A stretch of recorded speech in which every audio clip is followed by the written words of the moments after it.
Graça e paz, irmãos queridos, graça e paz.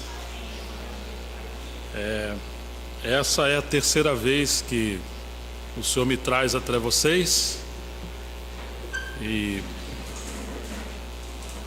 percebemos o amor do Senhor, o cuidado do Senhor por vocês e também por nós, e por isso nós estamos aqui, por causa dos soberanos arranjos do Senhor. Nós dependemos completamente dele nesses dias e estamos convictos de que é a sua vontade que estejamos aqui.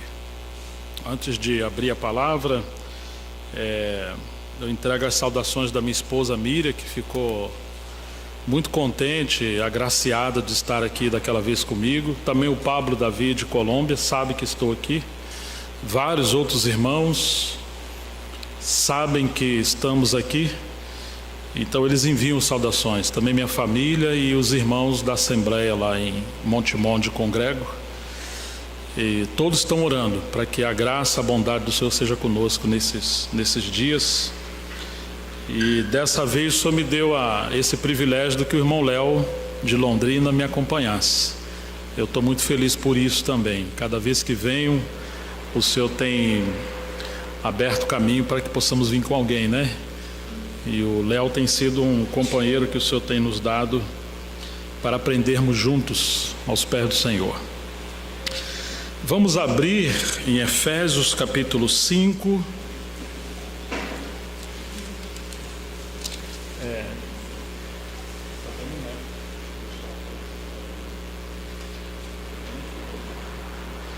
Efésios capítulo 5, verso 5.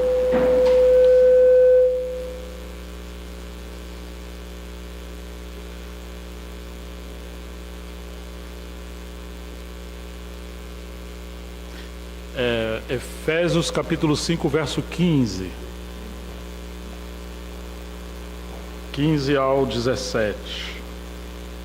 Foi o versículo que o nosso irmão Cadson leu, a passagem que ele leu. Portanto, vede prudentemente como andais, não como nécios, e sim como sábios, remindo o tempo, porque os dias são maus. Por esta razão não vos torneis insensatos, mas procurai compreender qual a vontade do Senhor. O encargo que o Senhor tem colocado no meu coração de repartir com os irmãos é sobre a importância de conhecer a vontade de Deus. Vamos orar mais uma vez, né? Senhor, nós nos encomendamos em Tuas mãos e pedimos a Ti a Tua misericórdia. Seja gracioso conosco por causa da Tua própria glória, do Teu santo nome.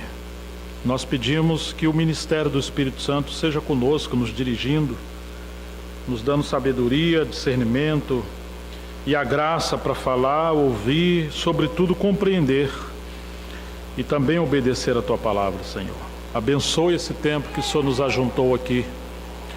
Como somos necessitados do Senhor. Por isso nós rogamos a Ti, e é para a Tua própria glória, no nome de Jesus Cristo, o nosso Senhor.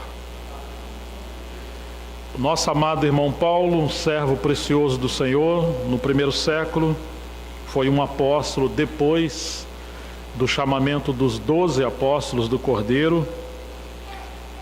Ele trabalhou na cidade de Éfeso por pelo menos 3 anos. Ele relata o seu ministério quando ele vai se despedir dos anciãos ali em Éfeso, no capítulo 20 de Atos. E ele ressalta que ele havia entregado todo o conselho de Deus, toda a palavra de Deus, todo aquele grande propósito de Deus. E depois ele vai seguir adiante, porque ele seria preso, não voltaria mais a rever os irmãos em Éfeso, e de fato ele foi preso e não voltou mais depois da sua terceira viagem, que chegaria até Roma. E agora Paulo está escrevendo uma carta, e é muito interessante que apesar de Paulo ter trabalhado ali durante 3 anos e ter ministrado todo o conselho de Deus ali.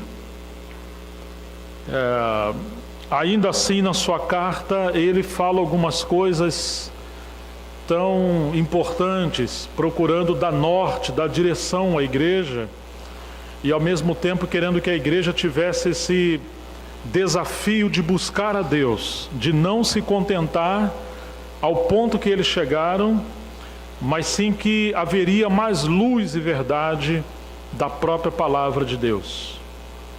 Entre outras coisas que Paulo falou, ele está ressaltando que no versículo 15, que os irmãos deveriam ver prudentemente como eles andariam.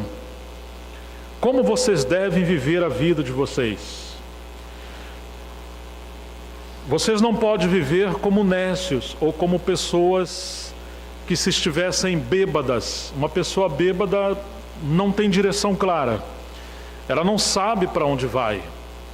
Ela perde o sentido e o discernimento. Ela perde o senso de propósito. Algumas vezes essa palavra poderia ser lida como tolo. Não podemos viver, depois que o Senhor nos alcançou, sem ter um rumo certo para a nossa vida. E sabemos que esse rumo, Paulo chama isso de o eterno propósito de Deus que Ele estabeleceu em Cristo. Vede prudentemente, tomem cuidado como vocês vivem, não vivem como nécios, mas sim como sábios, pessoas que têm discernimento e sabedoria. Não significa ser sábio no sentido intelectual. Pessoas de um raciocínio de conhecimento elevado. Paulo não está falando do mundo acadêmico, de pessoas eruditas. A sabedoria que Paulo está falando aqui é em relação àquilo que está lá em Provérbios, que o temor do Senhor é o princípio da sabedoria. Ele está falando de uma comunhão com Deus, de intimidade, que você saberia discernir a vontade do Senhor. Houve uma vez que Davi seria erguido, levantado como rei, e vários dos valentes das tribos se uniram para trabalhar e pelejarem pelo exército de Davi, e um deles foram os filhos de Isacar. Enquanto alguns eram habilidosos na guerra, em vários tipos de armas e pelejas e combates, os filhos de Isacar não eram muitos, mas eles eram conhecedores dos tempos, eles eram sábios, e eles sabiam como o povo de Deus, os filhos de Deus, deveriam viver naquele tempo, como eles deveriam pelejar as guerras do Senhor. Por mais que tivesse exércitos numerosos a favor de Davi, se não tivesse os filhos de Isacar que conhecessem o tempo e a forma de viver, eles se perderiam. E aqui Paulo está dizendo que devemos viver como sábios, ou seja, conhecedores do tempo, discernindo a vontade do Senhor. E ele diz, remindo o tempo. O pensamento no original seria assim: comprem o tempo perdido, ou compre o tempo que vocês estão vivendo hoje, porque isso não vai voltar mais. Você sabe como você gasta a sua vida? É como você usa o seu tempo. A maneira que você usa o seu tempo determina a maneira que você vive. E a maneira que você vive mostra se você está na vontade do Senhor ou não. E deveríamos considerar que nós só temos uma vida para viver. Será lastimável se naquele dia descobrirmos que vivemos uma vida fútil, uma vida sem direção, um tempo perdido que não produziu a glória do Senhor. Não vale a pena gastarmos tempo nessa terra, gastando tempo, saúde, família, dinheiro, tudo, em fazer coisas que não representam a vontade de Deus. Vede prudentemente como andais, não como nécios, e sim como sábios. Remindo o tempo também significa aproveitando bem todo o tempo que o Senhor nos dá, toda a oportunidade que o Senhor nos dá. É óbvio que nós não sabemos por nós mesmos como administrar o nosso tempo e como adquirir conhecimento sobre a vontade de Deus por nós mesmos, por isso precisamos, como Paulo vai dizer mais adiante, procurar conhecer a vontade de Deus. Ele ainda ressalta no final do verso 16, porque os dias são maus.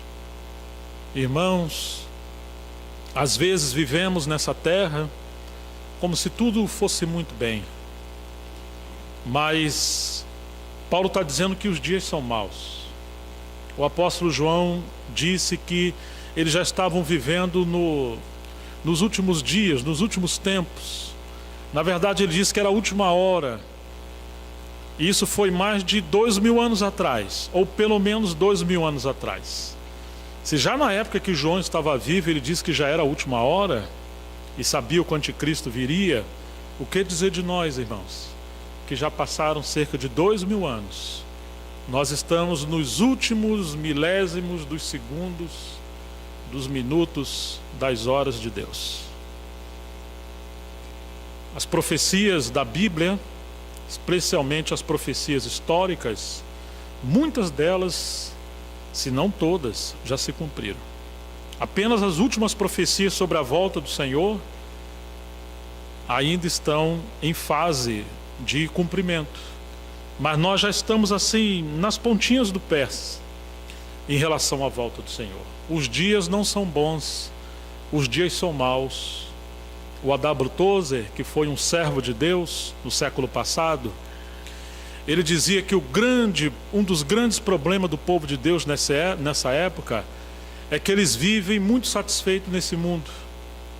E ele dizia, esse mundo não é um lugar de lazer, mas é um campo de batalha. Nós não estamos aqui como cidadãos daqui, nós somos peregrinos e estrangeiros. Estamos aqui só de passagem.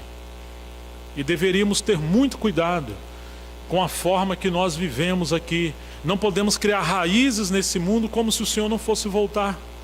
E esse era o temor de Paulo, que eles perdessem o discernimento, apesar de Paulo ter trabalhado tanto com eles, por eles se envolverem com coisas que roubaria esse chamamento celestial. Certa vez eu li algo tão interessante, que um homem muito rico, ele queria ouvir um conselho de um homem sábio. Então ele descobriu um homem muito sábio, mas vivia muito longe, em outro país. Ele pegou um avião, depois pegou um carro e foi àquele lugarejo tão distante. Descobriu que era um povoado muito simples nas montanhas.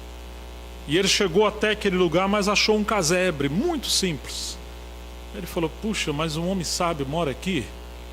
E ele foi lá e bateu. O homem então o atendeu, mandou ele entrar. Quando ele entrou, ele se espantou, porque não havia nada dentro da sala ampla do homem. O homem estava sentado como numa uma esteira de capim e pouca mobília dentro da casa dele. O empresário muito rico ficou assustado. Ele falou assim, você é o homem sábio? O ancião, ele falou, eu sou o ancião. Ele falou, onde está a sua mobília? E o sábio falou para ele, e aonde está a sua? Ele falou, não, eu só estou aqui de passagem. E o sábio falou, eu também. Então ele entendeu. O homem gastava o seu tempo naquilo que faz sentido. E porque ele tinha consciência que ele estava nessa terra só de passagem, ele não quis ter muita mobília, porque quanto mais coisa você tem, mais preocupação, mais fadiga, menos sono, menos qualidade de vida. Talvez aquilo roubará o nosso tempo, os cuidados dessa vida. E isso foi uma lição muito preciosa. E aqui Paulo está dizendo, remindo o tempo, ou seja, compre o tempo e também não desperdice o tempo, porque os dias são terríveis.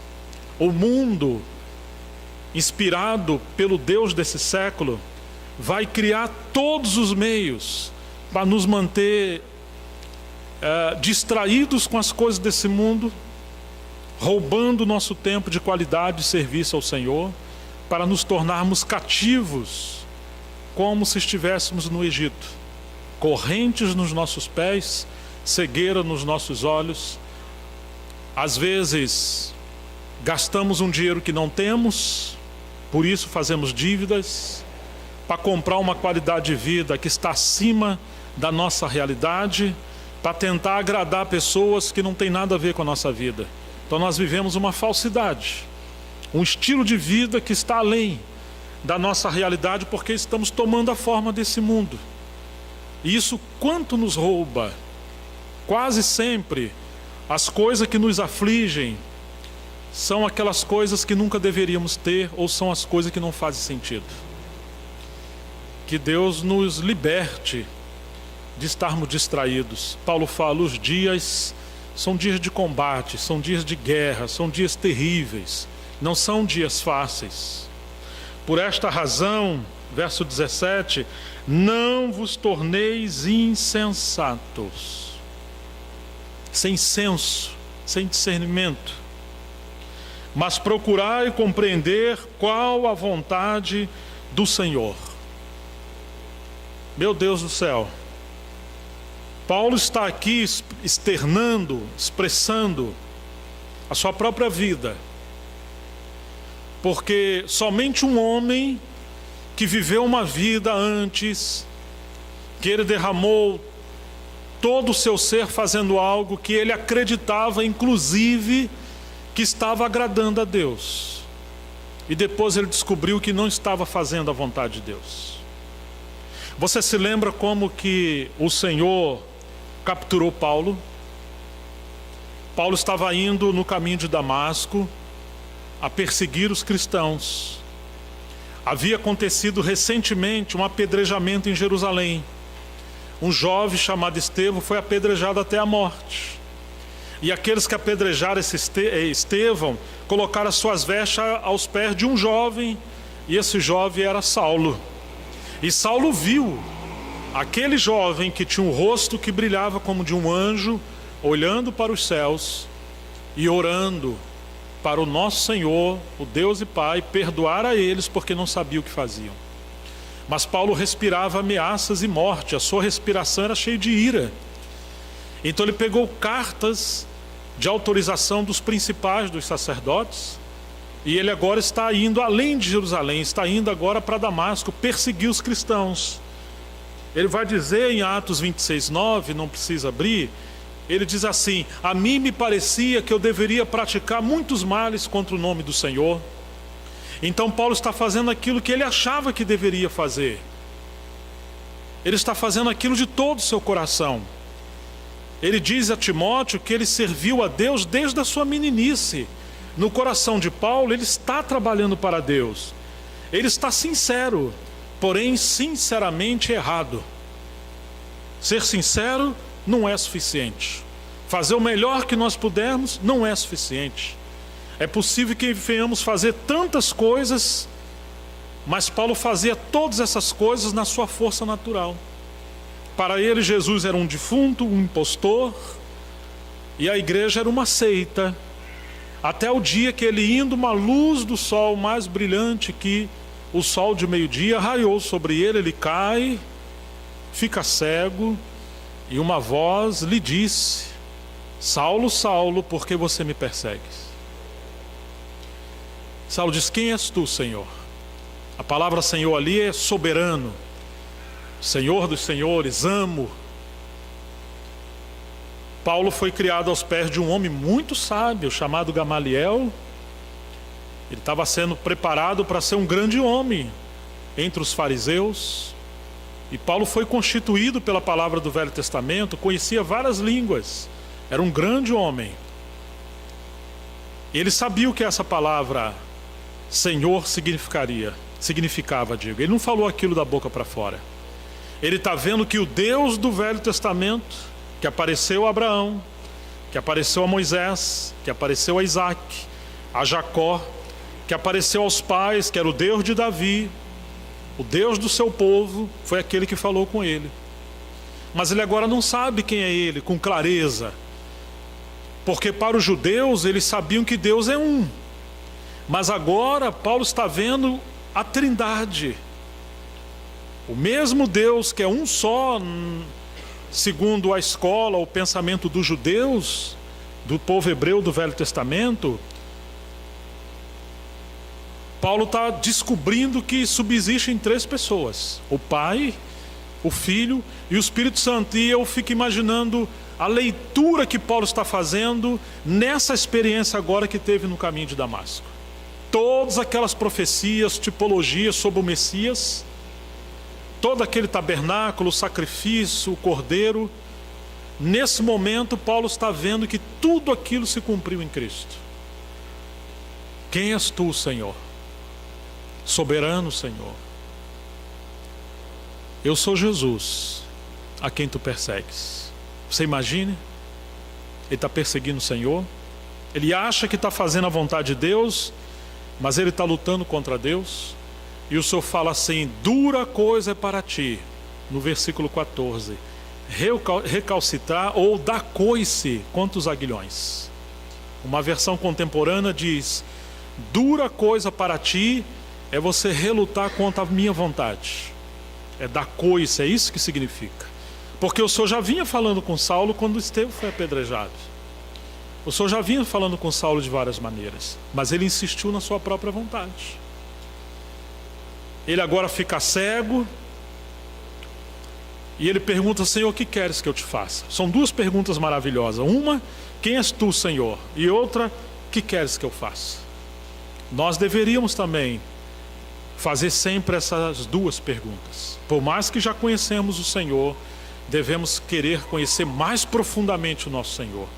E sobretudo, o que queres que eu faça? Ou seja, qual é a tua vontade?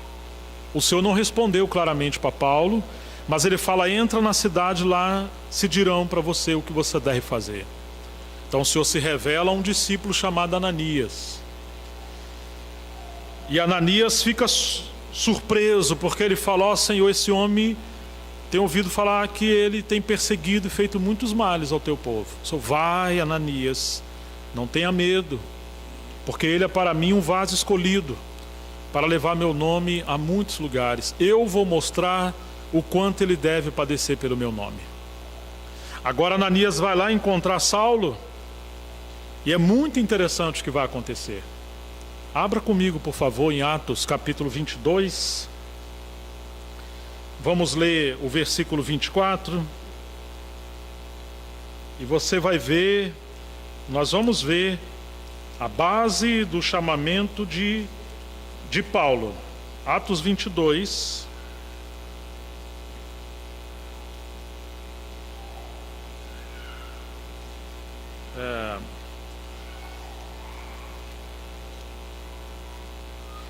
Versículo 14. Atos 22, 14, irmãos. Que nos diz assim, Ananias falando para ele: então ele disse: o Deus de nossos pais de antemão te escolheu, presta atenção nisso, para conheceres a sua vontade, veres o justo e ouvires uma voz da sua própria boca. Você está vendo o chamamento de Paulo? Deus de nossos pais de antemão te escolheu para conheceres a sua vontade, veres o justo e conhecer uma voz da sua própria boca. Esse foi o chamamento de Paulo. E agora você vai encontrar Paulo nas suas cartas sempre falando: Paulo, chamado para ser apóstolo segundo a vontade de Deus. Por várias vezes Paulo vai falar da vontade de Deus, porque ele foi um homem que andou errado, afrontando a Deus, perseguindo os cristãos, achando que estava agradando a Deus. E agora Paulo, apesar de ter ensinado os cristãos por muito tempo em Éfeso, ele roga que os irmãos pudessem compreender qual era a vontade de Deus. Ser sincero não é suficiente. Trabalhar não é suficiente para Deus. Congregar não é suficiente. Participar de conferências não é suficiente. Graças a Deus por tudo isso.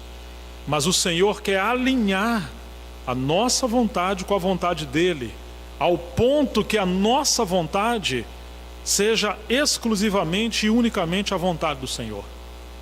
Nós precisamos também, como Saulo no caminho de Damasco, sermos capturados, até que o Senhor trabalhe conosco e cada vez mais venha mostrar a sua vontade para nós.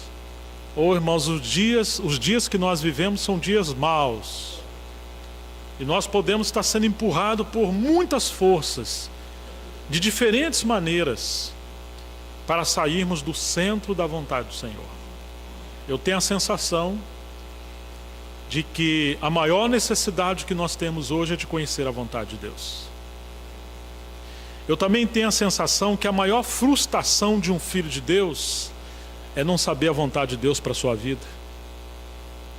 Imagine você que é pai ou você que é filho conviverem juntos na mesma casa, mas o pai está vendo que o filho está cada vez mais priorizando coisas, estudando coisas, ambicionando coisas que estão distanciando ele do seu pai. E o pai agora começa a ter aquela dor que quanto mais ele investe com seus bens no seu filho, mais o seu filho está se distanciando dele. Muitas das vezes só tem que nos privar de muitas coisas, porque sem nos darmos conta, as coisas que Deus está nos dando, nós colocamos ela no lugar de Deus, e agora passamos a girar nossas vidas em torno dessas coisas. E que pena quando isso são dons, ministérios, experiência, a própria igreja, ou o casamento, ou os filhos, ou o dinheiro, ou o trabalho. Quantas coisas nós, sem nos darmos conta, queremos que essas coisas convirjam para a nossa vida, para nós vivermos a nossa própria vontade. Que o Senhor nos ajude e tenha misericórdia de nós. Então Paulo pede que os irmãos pudessem se esforçar para conhecer a vontade de Deus. Aos Colossenses, vamos comigo no capítulo 1. Não foi Paulo que, digamos, plantou a igreja ali. Foi um companheiro chamado Epáfras. E Paulo agora teve conhecimento. E chegamos no verso 9 do capítulo 1.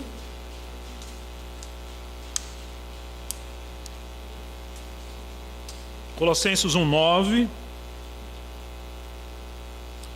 Você vai ver, só para contextualizar, no verso 7, ele diz: segundo foste instruído por Epáfras, nosso amado conservo, e quanto a vós outros, fiel ministro de Cristo, o qual também nos relatou do vosso amor no Espírito.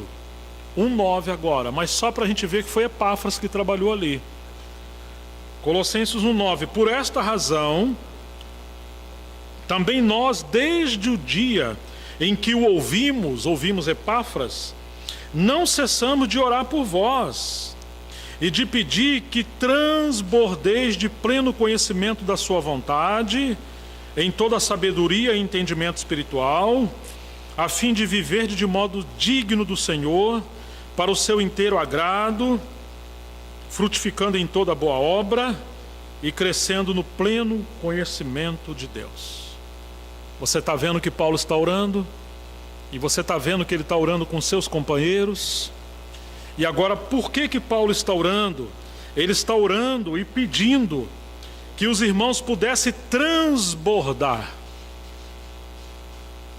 Transbordar.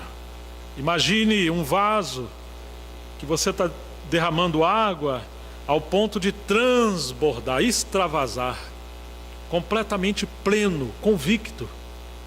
É isso que Paulo está orando. Que não houvesse sombra de dúvida, que não houvesse escuridão,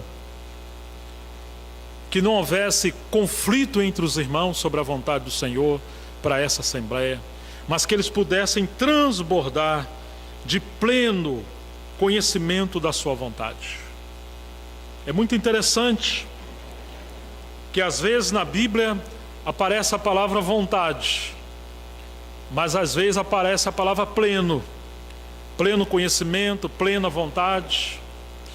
Em Timóteo 1:2, 1 Timóteo 2:3 em diante, ele fala que a vontade de Deus é que todo homem seja salvo e chegue ao pleno conhecimento da sua vontade. Lembra que tem isso? Você se lembra que tem isso na Bíblia? Algumas versões falam vontade, mas as versões mais próximas ao original falam de pleno conhecimento. É muito interessante que essa palavra plena, ou essa palavra que vem na frente de vontade e de conhecimento, é uma palavra no grego que significa, é uma preposição no grego que é ep. Significa estar acima. Não é apenas conhecer, mas é um conhecimento que vem de cima. Mais ou menos assim. Imagine os 4 evangelhos como se fosse uma pirâmide de 4 lados. Se você está do lado de cá e você tem Mateus, fala, puxa, ele é o rei dos judeus. Ele foi escrito por um judeu para os judeus, o evangelho de Mateus. Mas se você está lá do outro lado da torre, da pirâmide, e você tem o evangelho de Lucas, fala, não, ele é o filho do homem. E não foi escrito simplesmente para os judeus. Ele foi escrito para alcançar toda a humanidade, especialmente os romanos, os gentios. E ele não está sendo apresentado como o rei de Israel. Ele está sendo apresentado como o filho do homem.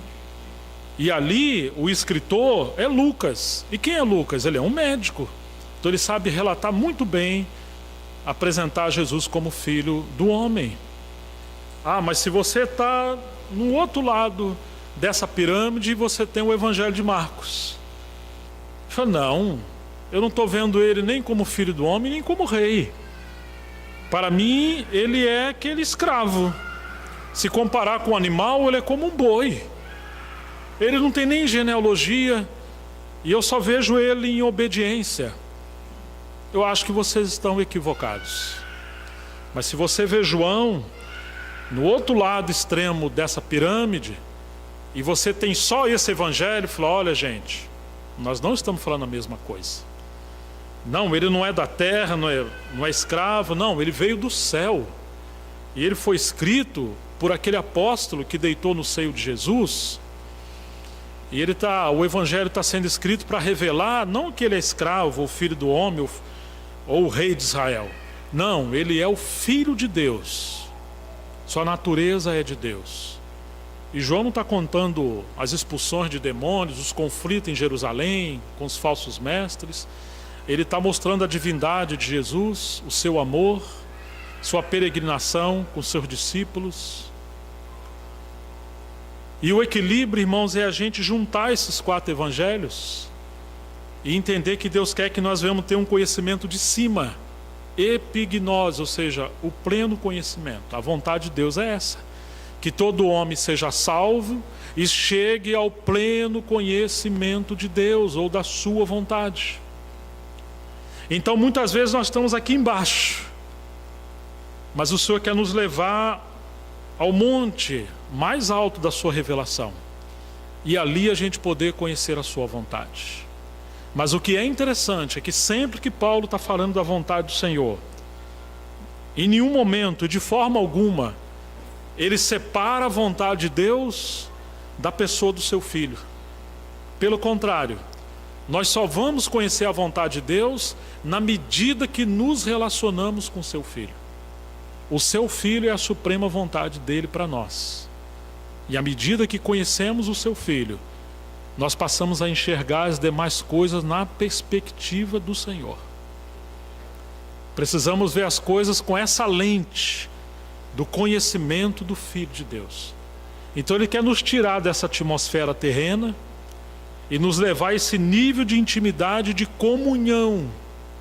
É um conhecimento a partir do relacionamento com o Filho de Deus. Não é maravilhoso isso? Que a vontade soberana de Deus é que conheçamos o seu Filho, e à medida que conhecemos o seu Filho, através dele, nós podemos conhecer todas as demais coisas. Deus chamou Paulo para conhecer a sua vontade, ouvir a sua voz e ver o justo. No capítulo 26 de Atos, ele diz que o Senhor chamou Paulo para ser sua testemunha, ministro, tanto das coisas as quais o Senhor tinha se revelado a Paulo, quanto das coisas pelas quais o Senhor apareceria ainda a Paulo. Paulo veria muitas coisas Mas na verdade o que Paulo está vendo era Cristo nessas coisas. Ele ia ver muitas coisas por meio de Cristo. E qual é o nosso problema? Nosso problema é que temos visto muitas coisas, mas nós estamos apenas vendo as coisas e tiramos os olhos do Filho de Deus. Então, o Senhor está corrigindo a nossa visão para podermos voltar à vontade soberana do nosso Senhor. Por isso que Paulo orava. E não é apenas aos Efésios e aos Colossenses que ele fala sobre a vontade de Deus. Ele vai falar em Romanos, no capítulo 12, para não nos conformarmos com esse século, não tomar forma desse século. Vocês se lembram disso? Vocês se lembram disso, irmãos? Vamos ver então essa passagem. Romanos capítulo 12.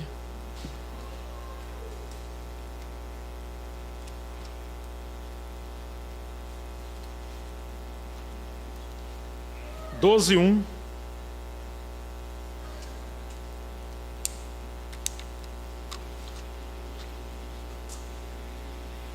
Rogo-vos, pois, irmãos, pelas misericórdias de Deus, que apresenteis o vosso corpo por sacrifício vivo, santo e agradável a Deus, que é o vosso culto com entendimento racional, e não vos conformeis com este século, mas transformai-vos pela renovação da vossa mente, para que experimenteis qual seja a boa, agradável e perfeita vontade de Deus. Olha que coisa maravilhosa, irmãos. É como falasse, assim como o Senhor não viveu para a sua vontade, mas para a vontade de Deus, e Ele se entregou como aquele sacrifício vivo no altar. Eu rogo a vocês também, que não vivam para cumprir as suas vontades, mas que vocês se entreguem o vosso corpo por sacrifício vivo, santo e agradável a Deus, que é o vosso culto racional. O culto com entendimento, ou seja, que a maneira de vocês adorarem a Deus não seja simplesmente 2 ou 3 horas numa reunião de domingo, mas que seja o estilo de vida de vocês. Lá no Velho Testamento, alguém querendo agradar a Deus, ele então trazia um sacrifício, e ele trazia o seu animal.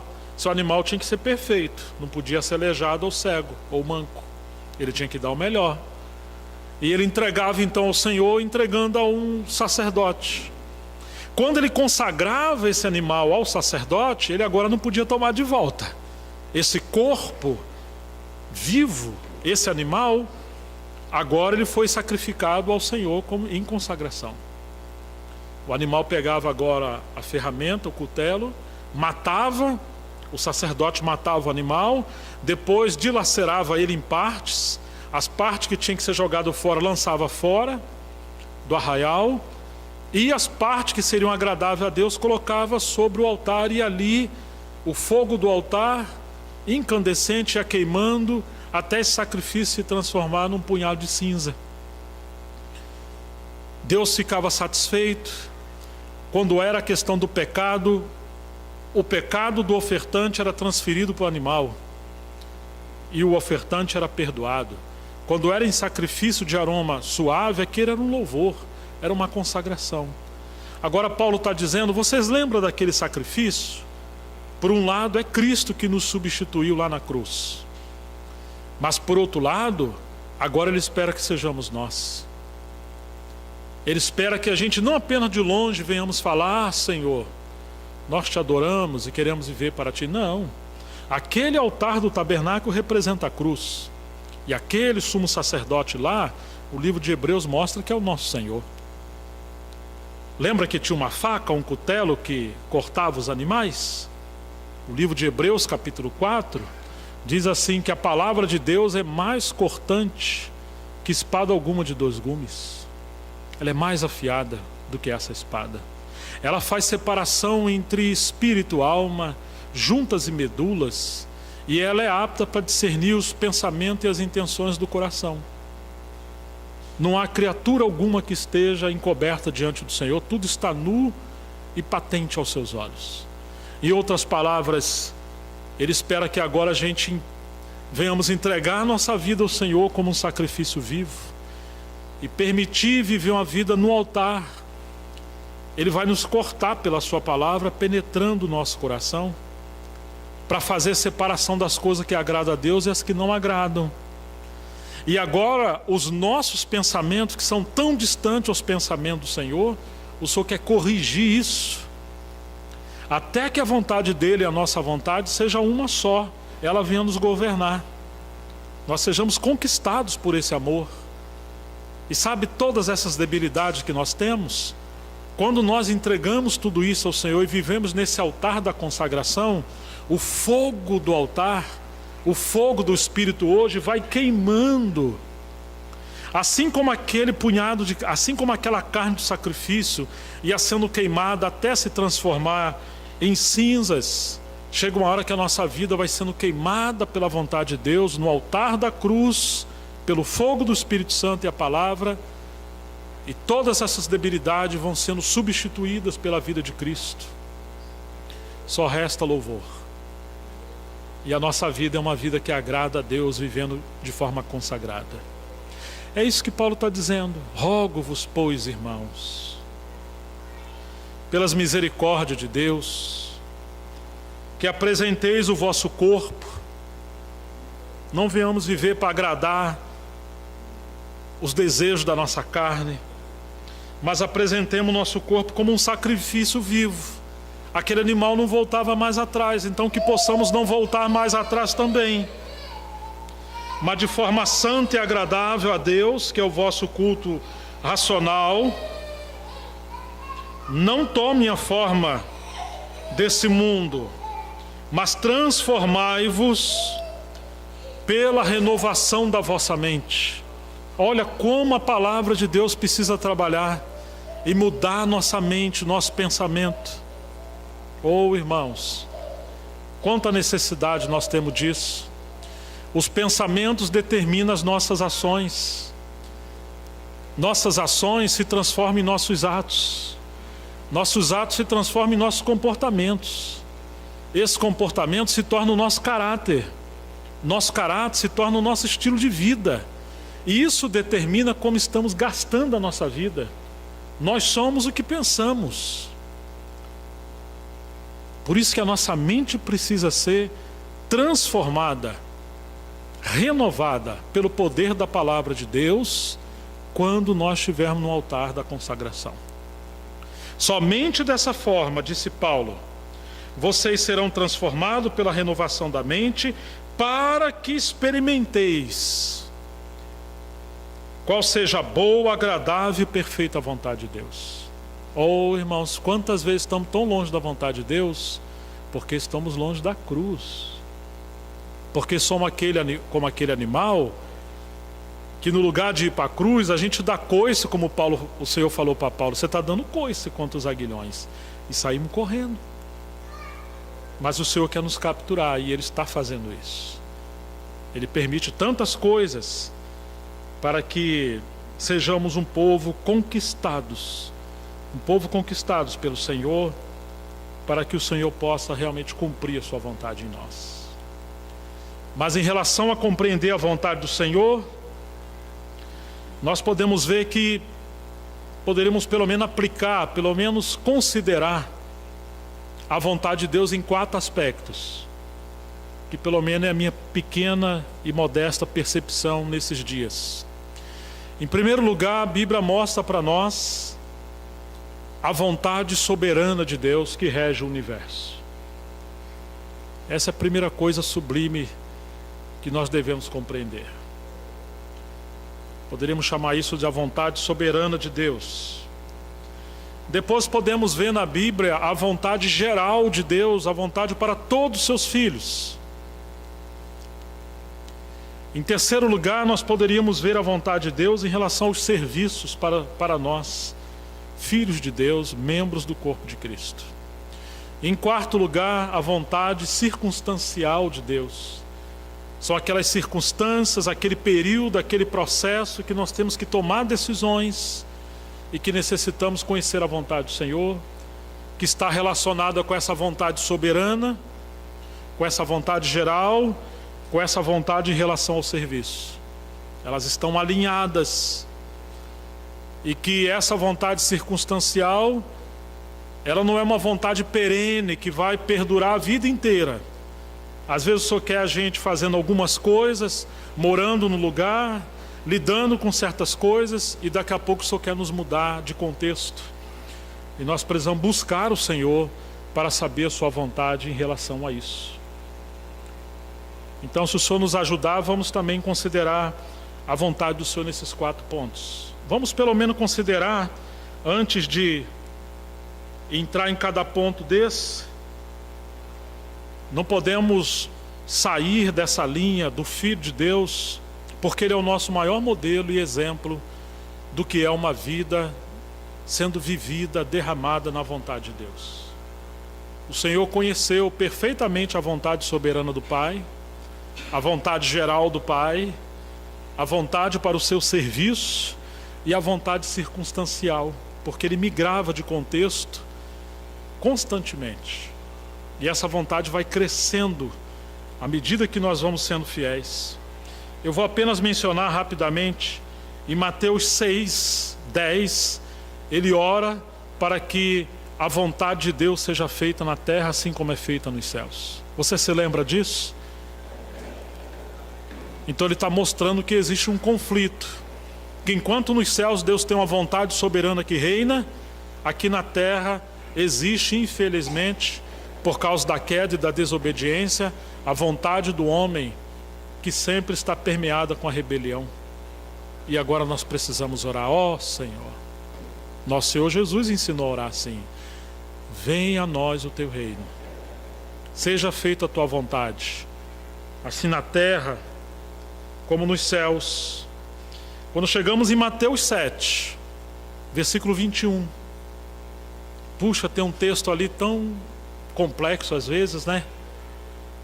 O Senhor fala assim: nem todos os que me diz Senhor, Senhor entrará no reino dos céus. Não, nem todos que me diz assim. Ué, então, quantos vão entrar no reino dos céus? O que a Bíblia diz? Mas somente aqueles que fizerem, você lembra? A vontade do meu Pai que está nos céus. Muitos me dirão naquele dia. Você lembra o que muitos vão dizer naquele dia? Quem que lembra? Senhor, Senhor, em teu nome não profetizamos? Em teu nome não expulsamos demônios? Em teu nome não operamos milagres? Essas coisas porventura são ruins ou são boas? São boas. Profetizar, expulsar demônio, curar as pessoas. Mas o Senhor lhes dirá: apartai-vos de mim, vós que praticais a iniquidade, porque eu não vos conheço. Meu Deus do céu.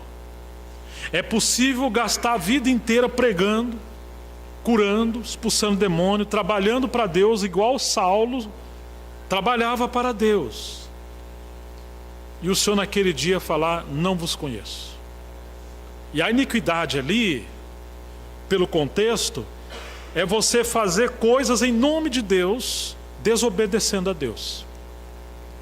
É o pecado da insistência em fazer a sua própria vontade, mesmo que não seja a vontade de Deus. Iniquidade é quebra da lei, mas iniquidade no contexto aqui, o Watchman uma vez chamou isso de iniquidade do ministério.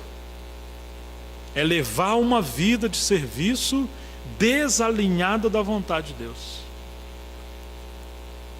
Não se iluda que trabalhar veementemente, de toda a sua força, significa que você está na vontade de Deus. Eu diria que devemos temer ou ousar fazer qualquer coisa sem ter certeza de que estamos no centro da vontade de Deus. Às vezes a vontade de Deus é esperarmos por Ele, mas nós somos ativistas, nós temos que estar envolvidos com muitas coisas. E hoje tem sido assim: quantas pessoas de maneira cega estão fazendo coisas que contradizem as Escrituras, mas acreditam que estão fazendo a vontade de Deus. O Senhor falou aos judeus: vocês erram Errais por não conhecer as Escrituras e nem o poder de Deus. Poderíamos dizer, errais por não conhecer a vontade de Deus nas Escrituras e vocês estão trabalhando na força própria e não sob o poder do Espírito Santo para cumprir a vontade de Deus. Mateus 22, 29. Então você vai encontrar que Jesus falou isso. É possível sermos salvos e inúteis se não conhecermos a vontade de Deus. É possível receber a graça de irmos aos céus, mas perder o privilégio de sermos úteis no reino. É possível sermos varas na videira, mas que teremos que ser cortadas porque não estamos dando fruto, estamos roubando a vida por não conhecermos a vontade de Deus. Mas as varas que dão fruto, diz que o Senhor poda para que dê mais frutos. E isso tem a ver com permanecer na vontade de Deus. Nem todos que me dizem Senhor, Senhor entrarão no reino dos céus, mas somente aqueles que fizerem a vontade do meu Pai que está nos céus. Camp Morgan, um expositor rico na palavra, dizia que há algo infinitamente maior e maravilhoso do que trabalhar para Deus. E isso significa estar no centro da vontade de Deus.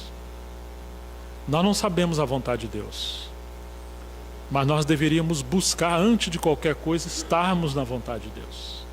Porque pode ser que pensando que estamos agradando a Deus, nós estamos machucando nossa família, machucando os nossos filhos, perdendo parentes, perdendo amigos, quebrando coisas.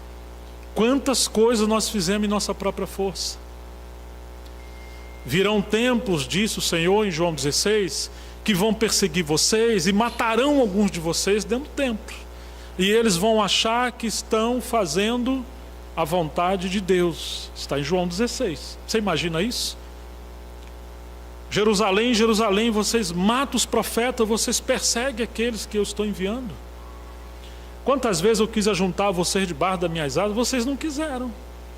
O que é isso, irmão? Se não a cegueira da vontade própria do engano e não submeter à vontade de Deus, aonde se passa a perseguir os próprios cristãos achando que estão agradando a Deus. Então viver uma vida fora da vontade de Deus é viver uma vida de autodestruição. É uma vida desperdiçada. É uma vida debaixo da provisão de Deus, da bênção de Deus, porque como o Senhor vai nos abençoar se nós estivermos fora dessa vontade soberana do Senhor? Mais adiante, em Mateus 12:50, o Senhor fala: portanto, aquele que fizer a vontade de meu Pai celeste, esse é meu irmão, minha irmã e minha mãe. Em Marcos 3, vieram a Jesus e falaram: Senhor, sua mãe e seus irmãos estão lá fora te chamando. E o Senhor responde: ué, mas quem são minha mãe e meus irmãos? E ele vira para os seus discípulos e fala: ó, esses aqui, ó. Quem fizer a vontade do meu Pai que está nos céus, esses são minha mãe e meus irmãos. Ou seja, a minha família, ela não será identificada por aqueles que simplesmente seguem a multidão, por aqueles que eu gosto, por aqueles que cantam. Não. Meus amigos, discípulos, minha família tem uma marca. E que marca é essa? A marca é fazer a vontade de Deus. Oh, irmãos, muitas das vezes nós somos levados a ambientes, a atmosferas, a serviço, a decisões, a coisas que nos embaraçam nessa vida. Porque nós estamos nos relacionando com coisas e com pessoas que estão desalinhadas com a vontade de Deus. E você tem que tomar cuidado. O salmista falou: eu sou companheiro de todos aqueles que agradam ao Senhor, ou temem ao Senhor.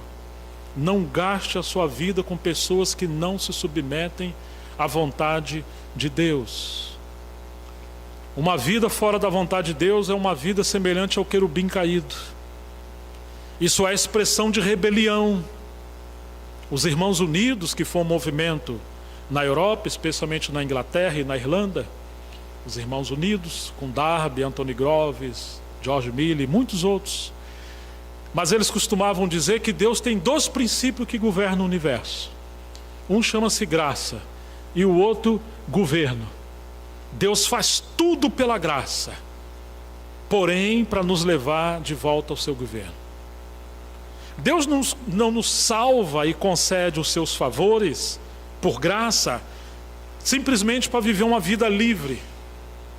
Não, Deus nos faz tudo isso e nos capacita com a graça para voltarmos à obediência do seu trono, de viver uma vida debaixo do senhorio. Por isso que Paulo falou aos Coríntios: não recebais a graça de Deus em vão, porque nós não somos salvos simplesmente a ir ao céu, nós somos salvos para nos curvarmos à vontade soberana do Senhor. E a prova de que somos salvos maior é quando fazemos a vontade de Deus. O Tozer também dizia: esse evangelho que acredita e prega que é possível você receber Jesus como seu Salvador, mas quem sabe agora não como seu Senhor, esse é o falso evangelho. Não se separa o Salvador do Senhor, ele é um só. E esse pacote da salvação vem tudo isso. A salvos, não do inferno em si, mas é salvo para o trono, salvo para o senhorio de Jesus Cristo, salvo para Cristo, salvos de nós mesmos para a vontade de Deus. Às vezes eu penso que os céus sem a vontade de Deus é o inferno. E se o Senhor te leva a uma vida semelhante ao inferno, mas essa é a vontade de Deus, ali para você é os céus. Não importa as circunstâncias, o que importa é o centro da vontade de Deus. Mesmo quando Jó estava como no inferno de uma vida sofrida, Deus chama ele de meu servo. Às vezes a vontade de Deus nos encontra lá no poço, como aconteceu com José, ou no deserto, quando uma sarça em fogo milagrosamente aparece a Moisés. Ali ele encontrou a vontade de Deus. Ou quem sabe ele está sendo perseguido, como aconteceu com Elias, com Jezabel. Às vezes a vontade de Deus vai nos surpreender, mas nós devemos amar a vontade de Deus. Não uma vida boa, mas sim uma vida centrada na vontade de Deus. Quando nós amamos a vontade de Deus, dizia Spurgeon, diga sim à vontade de Deus, e a tribulação perderá a sua força. Olha isso, irmãos. Um homem que viveu debaixo de grande tribulação. Mas ainda sobre a vida de Jesus, em Mateus 26 diz que ele se retirou pela segunda vez lá no Getsêmani, e ele ora ao Pai que, se fosse possível, passasse aquele cálice dele. Mas então ele fala: contudo não seja feita a minha vontade, ou como eu quero, mas sim que seja feita conforme a sua vontade. Quando ele está ali com a mulher samaritana e os discípulos vêm trazer comida para ele, ele fala: uma outra comida eu tenho para comer que vocês não conhecem. Será que alguém vem trazer comida para Jesus? Ele fala: não, a minha comida é fazer a vontade do meu Pai. Era disso que ele se alimentava. Irmãos, ele estava com fome, com sede e cansado. Sabe como ele achou alimento? Foi quando ele passou a cuidar daquela mulher. Ao cuidar da mulher e não de si, ele encontrou a vontade de Deus, e ali ele tem a provisão do Senhor. Há uma vida satisfeita. Muitas das vezes nós encontramos a vontade de Deus simplesmente quando nós estamos servindo. Quase sempre, aqueles que se isolam para encontrar algo não acham a vontade de Deus. Você encontra a vontade de Deus enquanto você está no caminho. Quem sabe um dia você possa considerar com o tempo que muitos, se não todos, encontraram a vontade de Deus quando eles deixaram a zona de conforto e eles estavam peregrinando em obediência. Abraão, sai do meio da tua terra e da tua parentela. Para onde você vai? Não vou falar ainda. Vai para a terra que eu vou te mostrar. Mas vai. E Abraão foi. Quando ele foi, a vontade de Deus começa cada vez mais se manifestar. E você vai encontrar que com todos eles praticamente foi assim. A vontade de Deus começa a ser amplamente vista à medida que você obedece à primeira luz, o primeiro toque.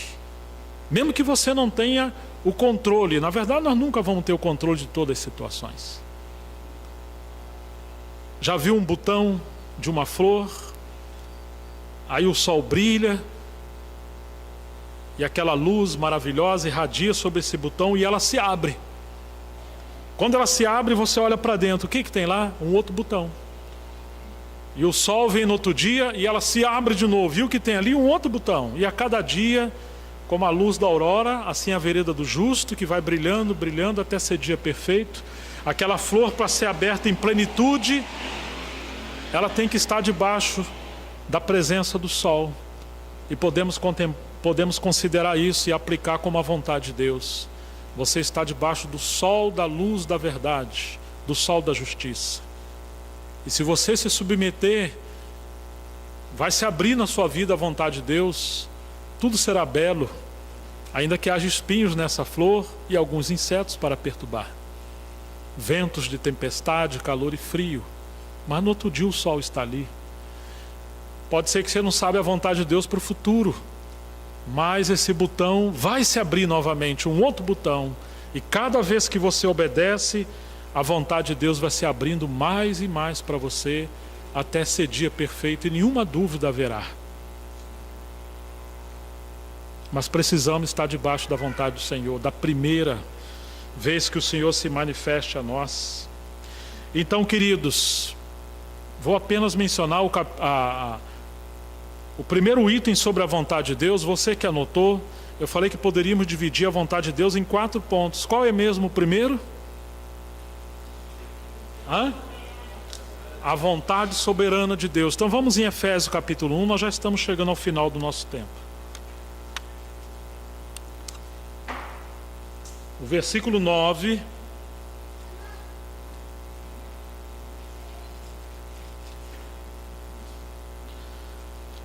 Desvendando-nos o mistério da sua vontade, segundo o seu beneplácito que propuser em Cristo. Efésios 1:10 agora. De fazer convergir nele, na dispensação da plenitude dos tempos, todas as coisas, tanto as do céu como as da terra. Você está vendo que há um mistério da vontade de Deus no verso 9? Paulo está chamando isso de mistério da sua vontade, que está relacionado a esse propósito soberano de Deus antes que o universo fosse criado. Na verdade, por causa desse mistério da vontade de Deus, o universo veio a existir. Todas as coisas vieram a existir, todos os anjos, querubins, serafins e arcanjos vieram a existir. Tudo que Deus fez e faz é por causa dessa sua soberana vontade. E agora ele está mostrando que essa vontade soberana que rege o universo é de fazer convergir ou tornar a congregar em Cristo, na dispensação dos tempos, todas as coisas, tanto as do céu como as da terra.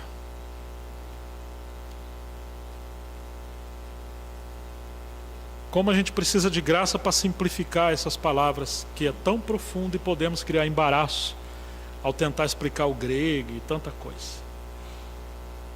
Mas a gente pelo menos podemos considerar que um dia houve uma rebelião nos céus, depois que Deus criou tudo. Todas as coisas convergiam no Filho, aquele trono que Deus determinou para o Filho. E porque houve essa rebelião, então houve um caos no universo e na criação. O profeta Isaías diz que Deus não criou o universo e a terra para ser um caos. Então o caos é a consequência da rebelião daquele querubim. Quando isso aconteceu, ele arrastou a terça parte da terra, dos anjos dos céus. E você encontra no livro de Gênesis, capítulo 1, que a terra estava sem forma e vazia. Havia trevas sobre a face do abismo, sendo Deus um Deus de luz, ainda que Ele cria tudo. Irmãos, houve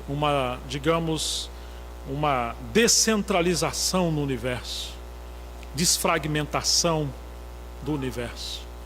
Tudo perdeu a sua centralidade, a não ser a criatura e os anjos que continuaram debaixo da vontade do Senhor, em reverência. Mas o restante houve uma catástrofe. Paulo chega a dizer que a criação aguarda com expectativa por aquele dia da redenção, porque ela também sofre com gemidos por causa desse caos. O mundo está em caos. Os animais estão se devorando uns aos outros.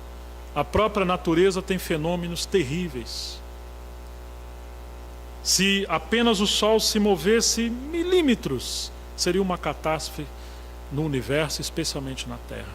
Mas a cada tempo que passa, você vai vendo quantas coisas estão sendo degradadas na natureza. E o quanto o ser humano menos perde a sua imagem e semelhança do Criador e se torna bem semelhante ao anjo caído. Mas agora o Senhor nos salvou. Você acha que Ele salvou a gente simplesmente para ir para o céu?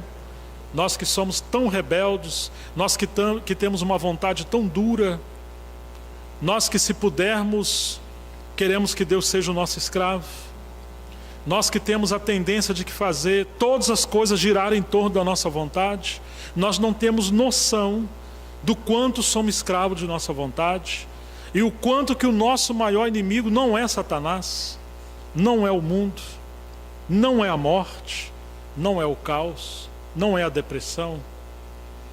Nosso maior inimigo é a nossa vontade quando não é rendida à vontade de Deus. Porque sem nos darmos conta, nós sabotamos a nós mesmos. Casamos para fazer a esposa a nossa escrava, ou a mulher fazer o marido o seu escravo. Queremos uma igreja para saciar o nosso ego. Queremos um bom pastor que pregue uma mensagem que nos torne mais alentados. Por isso, por favor, não fale tanto sobre a ira de Deus, pecado, arrependimento, santidade, cruz. Então evite falar isso. Se você pregar isso, vai ter uma igrejinha bem pequenininha. Irmãos, nós somos terríveis.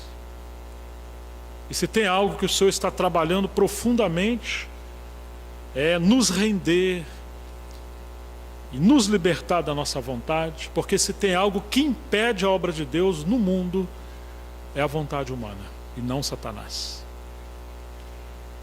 Não dês lugar ao diabo. Como? Insistindo em nossa vontade.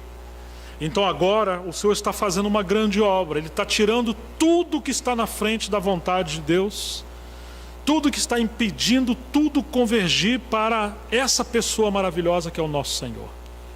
Ele quer que o Senhor seja cabeça, Ele quer que o Senhor seja o centro, o seu Filho. Ele quer que o seu Filho seja o conteúdo, o enchimento, a plenitude de todas as coisas. E que tudo que foi criado nele, por ele e para ele.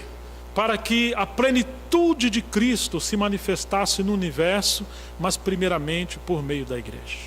Mas como Ele vai reinar o universo? Como Ele vai reinar sobre os anjos caídos? Como Ele vai reinar sobre a criação? Se Ele é o cabeça da igreja, antes que Ele reine sobre tudo, Ele primeiro precisa reinar sobre nós. Amém, queridos? Essa é a vontade soberana do Senhor.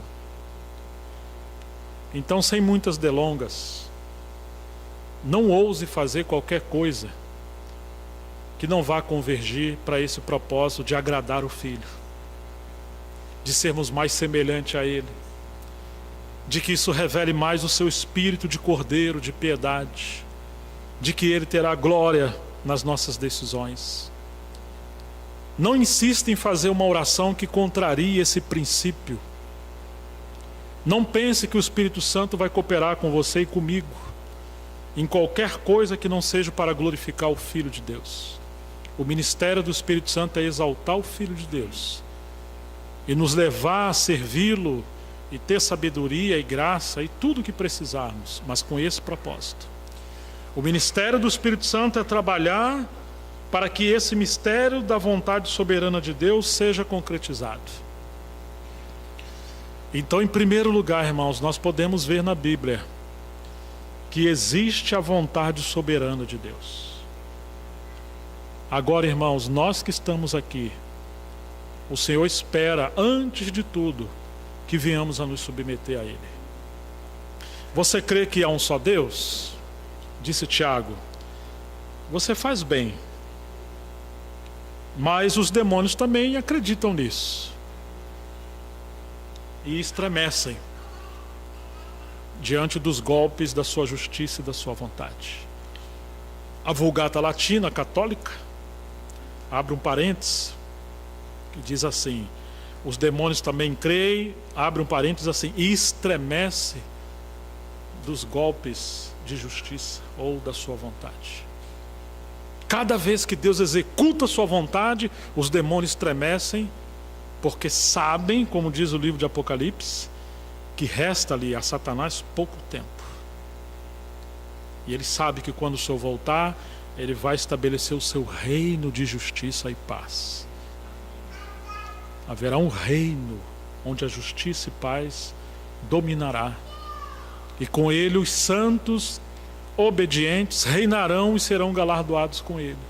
Satanás será preso. Depois de um tempo ele será lançado no lago de fogo. Mas a vontade soberana do Senhor prevalecerá.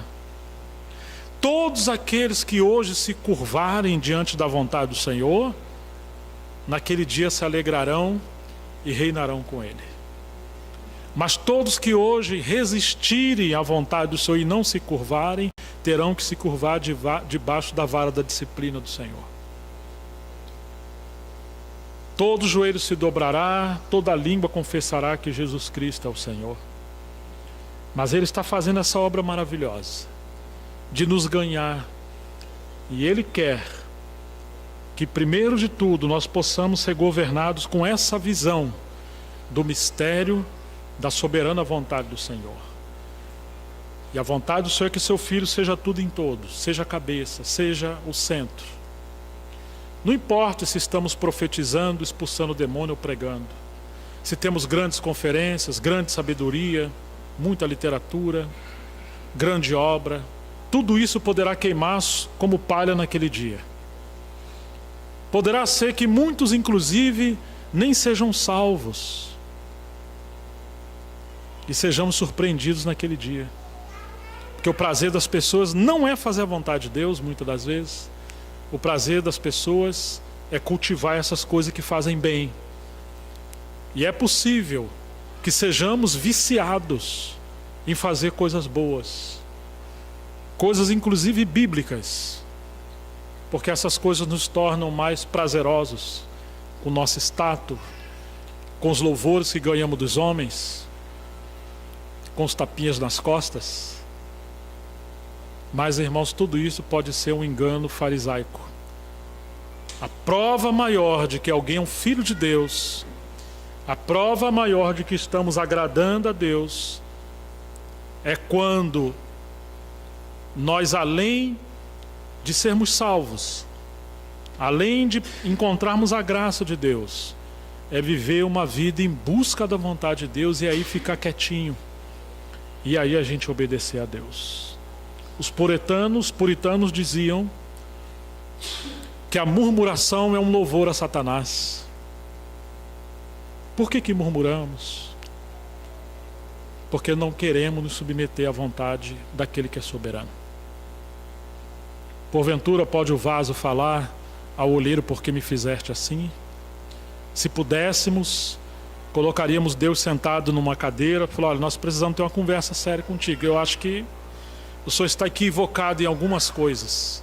E a gente ia ensinar muitas coisas para o Senhor, né? Porque nós fatalmente, de tempo em tempo, nos surpreendemos, murmurando, reclamando e tendo dificuldade de aceitar as coisas que Deus criou, que promove as circunstâncias, para nos manter debaixo da sua vontade. Termino falando algo que eu li. Um jovem estava muito indignado porque os pais haviam colocado um muro que limitava a liberdade dele. E ele queria ser livre. E um dia ele se rebelou de tal maneira que ele veio correndo e saltou o muro. Ah, irmãos, quando ele saltou aquele muro, sabe o que tinha lá do outro lado? Que ele achava que era liberdade, era um abismo de perdição. E ele se perdeu. Aquele muro que ele achava que era, digamos, a maldade dos pais, a chatice dos pais, era o muro de amor dos pais, de proteção ao seu filho. E nós muitas das vezes somos assim. Nós queremos romper os limites que Deus traçou a cada um dentre nós. Por isso que Paulo fala, os casados não se separam, não se separem. Os filhos não se rebelam contra seus pais. O patrão ame o seu empregado, o empregado sirva os patrões, os empregados sirvam os patrões como o próprio Senhor. Toda alma esteja debaixo de autoridade, mesmo que seja o rei. Quantos limites o Senhor colocou sobre nós, às vezes até um espinho em nossa carne, uma enfermidade, uma fraqueza. Não que eu quero dizer que Ele colocou, mas que Ele permite, porque Deus não é ministro de sofrimento em si. Mas Ele, ainda que Pedro fala que alguns que sofrem segundo a vontade de Deus, tem isso lá também, viu? Que depois nós vamos ler ver em outra mensagem. É o cerco protetor de Deus, para vivermos no seu amor, em cumprirmos a sua vontade. Irmãos, que o Espírito Santo tenha misericórdia de nós e encontre caminho no nosso coração, que Ele bate em nossa porta, né? E Ele possa nos ganhar e possamos cooperar com Ele para sermos vencidos em nossa própria vontade, para que a vontade soberana do Senhor se cumpra. Uma vez que amarmos a vontade soberana de Deus, então nós vamos poder conhecer os outros aspectos da sua vontade. A vontade geral para todos nós, a vontade do Senhor em relação ao serviço e a vontade do Senhor em relação às circunstâncias que precisamos tomar decisões. Que Deus nos ajude nesses dias e que Ele continue falando conosco. Vamos orar ao Senhor. Em nome de Jesus. Amém. Vou pedir que alguém, ou alguns que quiserem orar, que fique à vontade. Vamos orar. Em nome de Jesus. Vamos nos pôr de pé para esticar nossas perninhas e vamos orar ao Senhor.